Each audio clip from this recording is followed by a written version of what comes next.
Hi, boys and girls. My name is Jennifer Ward, and I am the author of the picture book, Sleepy, Surprising Ways Animals Snooze, with illustrations created by Robin Page, published by Simon & Schuster, Beach Lane Books.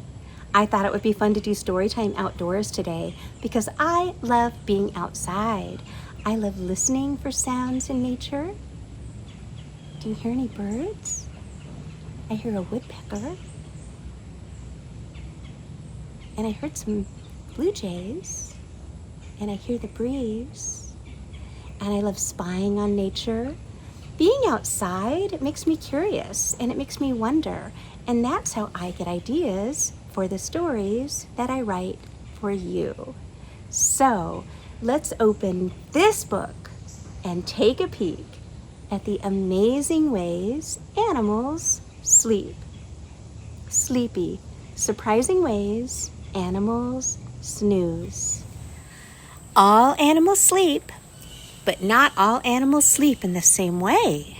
Because when you are sleepy, if you're a dolphin, maybe you will join your pod. Side by side, you'll swim and nod, or become a floating log, resting in a dreamy fog.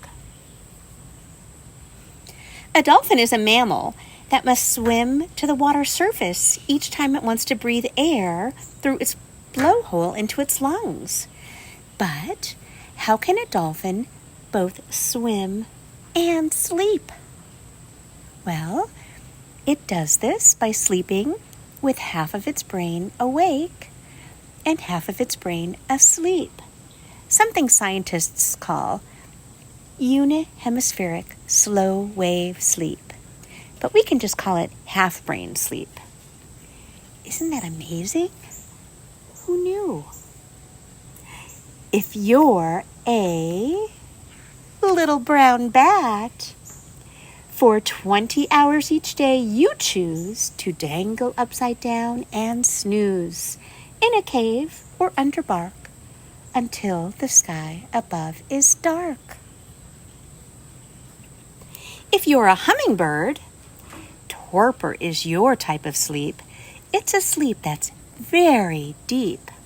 With toes around a branch quite tight, you get your shut-eye through the night. Look at that sweet little hummingbird.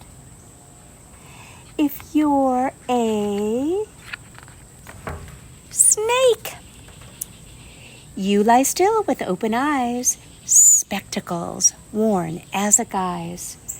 Are you sleeping or awake? Hard to tell, you tricky snake. It's hard to tell when a snake is sleeping because their eyes are always open. They have a clear, protective scale or covering over each eye called a spectacle. If you're a sea otter, in a raft you're holding hands, also wrapped in seaweed bands, so that you won't float away. Side by side, you rest and stay. How clever is that, and how sweet. They hold hands, they wrap themselves in seaweed, so they can all stay together while they get some shut-eye. If you're a Grizzly Bear, you slumber, snore, and lie quite still through days and nights of winter's chill. Once it's warm, you nap and forage, building up your winter storage. If you're a Humpback Whale, you fall into a slow wave rest as tides around you rise and crest. Half awake and half asleep, you doze within the ocean deep. Isn't that amazing? Just like the dolphin, whales are also mammals that must go to the surface, the water surface, to take a breath. So they do half brain sleep. so they can both swim and sleep. Because we all need to get our sleep. If you're a koala, you are such a sleepyhead in your eucalyptus bed.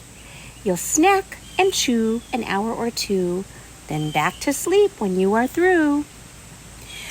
Did you know the koala wins the award for being the sleepiest animal in the animal kingdom? It only eats eucalyptus leaves. And the eucalyptus leaves don't provide a lot of nutrition. And they're kind of hard to digest. So a koala sleeps around 22 hours each day. Wow, that's a lot of sleep.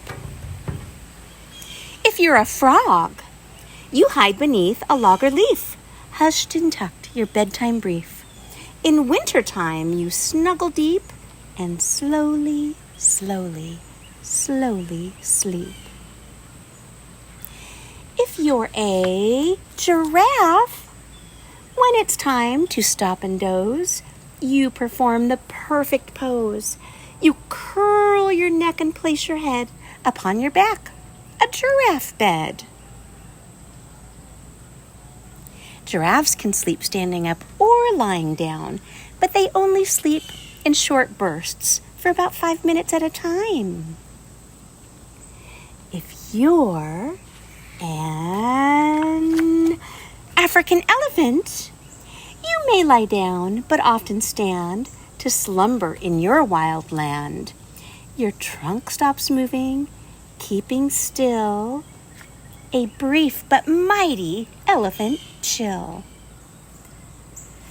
So the elephant sleeps in short bursts, also like the giraffe. If you're a sloth, when you're not snacking, you are sleeping. That's the type of day you're keeping. Then yawn. You curl into a ball, snug in a tree, so you won't fall. Oh, they're just so cute. If you're a desert tortoise, when summer days are dry and hot, you dig yourself a cooler spot deep in the ground for a time out until it cools or there's no drought.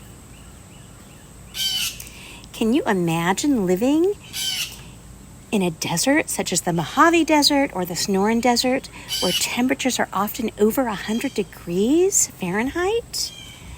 And if you don't have air conditioning, what do? Well, you can dig yourself a burrow and go underground where it's cooler, just like a desert tortoise. If you're a nurse shark, you snuggle on the ocean floor in a group with many more, then rest on sand so soft and white until the day becomes the night. So they get their rest during the day and they become active at night. They're nocturnal.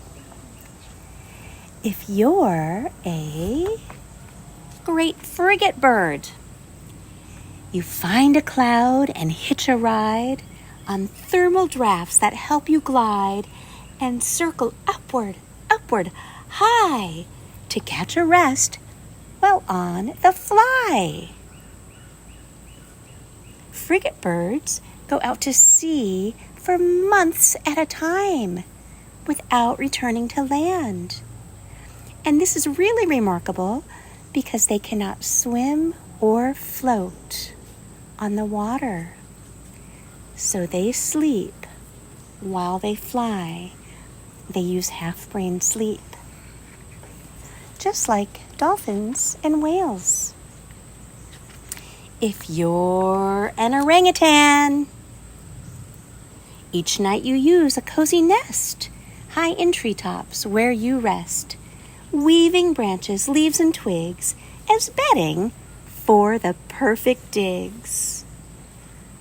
Oh my goodness, I just love that. Each day They build a bed for sleeping and napping. So cozy. So smart. If you're a child, at sunrise you are on the go, but once it's dark, it's time to slow and snuggle, sleeping through the night while waiting for the morning light.